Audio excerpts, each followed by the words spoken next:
Welcome everyone, this is वैभव मियानी। आप सभी का स्वागत है मैग्नेट वेल्थ में। आज मार्केट में बड़े से प्राइस एक्शन देखने को मिले। देखते हैं कल क्या कर सकता है ये मार्केट और आज उसमें प्राइस एक्शन क्या देखने को मिली। फिलहाल के लिए मार्केट पिछले कई दिनों से इस रेंज में, बड़ी रेंज में फंसा हुआ है। आज मार्केट गैप डाउन ओपन होता है, फिर बाद में एक शार्प अपसाइड इंपल्स देता है, दोपहर के बाद फिर से डाउन साइड इंपल्स देता है। अगर इंटरनल लिक्विडिटी देखें तो निफ्टी में आज एक ये बड़ा सा इम्पल्स था। हालांकि हमने यहाँ इस लेवल्स के आसपास पुट दिया था, उसका स्टॉप लॉस हिट हुआ और बाद में हमने इस लेवल्स के आसपास कॉल बाय दिया था, तो उसका भी स्टॉप लॉस दोनों साइड यहाँ पर हिट होते हुए दिखा। सेंसेक्स की आज एक्सपायरी थी, इसलिए सेंसेक्स में भी बड़े से अप साइड और डाउन साइड मोमेंटम देखने को मिले। बट ये मार्केट स्ट्रक्चर पूरा ये रेंज में फंसा हुआ है। नीचे 23,000 का सपोर्ट एरिया है, स्ट्रॉन्ग सपोर्ट एरिया, और ऊपर 23,500 रेजिस्टेंस जोन है। अगर 23,500 के ऊपर अग्रेसिवली मोमेंटम देता है तो इसमें बड़े से अपसाइड मोमेंटम देखने को मिल सकते हैं, बट फिलहाल एक रेंज में फंसा हुआ है। आज जो इम्पल्स था उसके हिसाब से सारे अगर बैंकिंग स्टॉक देखें तो इस इम्पल्स के आसपास सारे बैंकिंग स्टॉक्स ब्रेकआउट्स पर थे, बट उस ब्रेकआउट को यहाँ पर रिजेक्ट करते हुए बैंकिंग स्टॉक ने तो निफ्टी में बड़े से शार्प डाउन साइड मोमेंटम देखा। हम थोड़ा सा बैंक निफ्टी में बैंकिंग स्टॉक्स के बारे में डिस्कशन करने वाले हैं। The main reason was behind this fall banking stocks. तो देखते हैं कुछ देर में। बैंक निफ्टी में फिलहाल के लिए प्राइस एक्शन बुलिश है। अगर कोई भी बड़े से न्यूज़ आते हैं ईरान और यूएसए का, तो इसमें बड़े से हलचल देखने को अगले कुछ दिनों में मिल सकते हैं। फिलहाल के लिए प्राइस एक्शन पूरा बुलिश है। निफ्टी का भी अगर देखें तो प्राइस एक्शन यहाँ से बुलिश हो सकता है। आज जो ये बड़ा सा इम्पल्स आया तो कल इसमें गैप अप ओपन होते हुए दिख सकते हैं। देखते हैं कल क्या ओपनिंग होता है। अब देखते हैं सेंसेक्स में भी बड़े से अपसाइड, आज उसकी एक्सपायरी थी तो पहले यहाँ पर कॉल्स को भगाया, फिर बाद में पुट्स को यहाँ पर पूरी तरह से कंट्रोल में रहे। हालांकि निफ्टी में पिछले 15 मिनट में थोड़ी सी रिकवरी देखने को मिली। देखते हैं कल क्या इसमें प्राइस एक्शन बनते हैं। बट फिलहाल के लिए आज जो ये बड़ा सा इम्पल्स दिया है तो वो एक मोमेंटम चेंज करने के लिए इनफ है। तो कल अगर गैप अप ओपन होता है तो इसमें बड़े से अपसाइड्स देखने को मिल सकते हैं।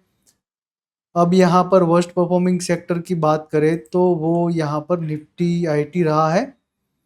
अगर वन डे की कैंडल देखें तो वन डे में पूरा ये sellers are in very control. अगर कोई भी इसमें शार्प अपसाइड्स दिखते हैं तो यहाँ पर रिबाउंड बड़ा सा देखने को मिल सकता है। फिलहाल के लिए निफ्टी आईटी में थोड़ा सा यहाँ पर एक्विजिशन रेंज चल रहा है।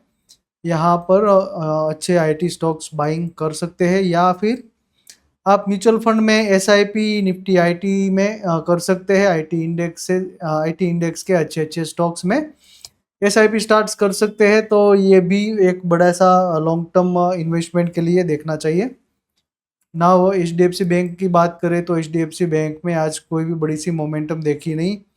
हालांकि ये पूरा लिक्विड लेवल था तो इस लिक्विड लेवल से यहाँ पर शार्प डाउन साइड फॉल देखा, बट 7055 का हाई बनाया, बाद में नीचे आया तो इसलिए निफ्टी में भी यहाँ पर शार्प सेलिंग देखा। आईसीआईसीआई बैंक देखे तो आईसीआईसीआई में पूरा ब्रेकआउट था, तो लास्ट में यहाँ पर थोड़ा सा रिजेक्शन देखने को मिला है।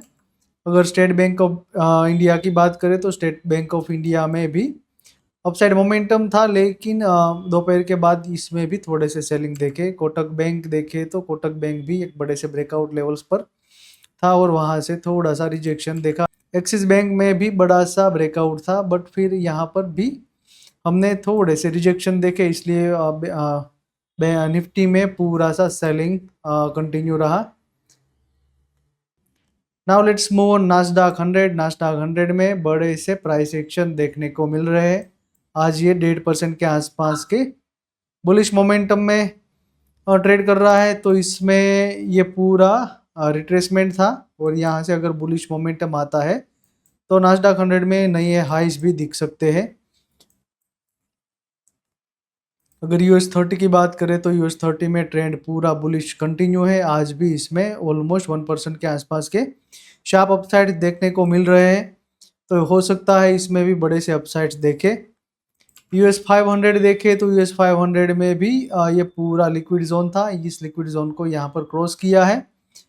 यहाँ से पूरा जो ये पूरा इम्पल्स था, तो इस लेवल को अभी नहीं काटा है, तो इस लेवल्स के आसपास आकर यहाँ से बाइंग मोमेंटम दे रहा है, तो इसमें अपसाइड कंटिन्यू रह सकता है।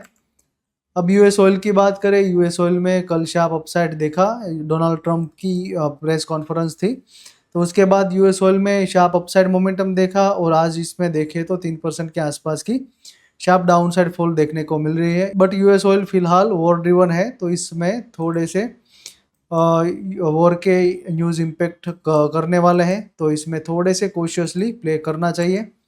सिल्वर देखे तो सिल्वर में कल भी हमने शार्प सेलिंग देखा, आज भी हमने एक शार्प डाउनसाइड मोमेंटम देखा, और हल्का सा यहाँ पर रिट्रेस होते हुए दिख रहे हैं। तो सिल्वर में इस लेवल्स के आसपास अगर डिमांड आती है तो ये रिवर्सल पॉइंट होने वाला है। देखते हैं प्राइस एक्शन अगले कुछ दिनों में क्या बनते हैं।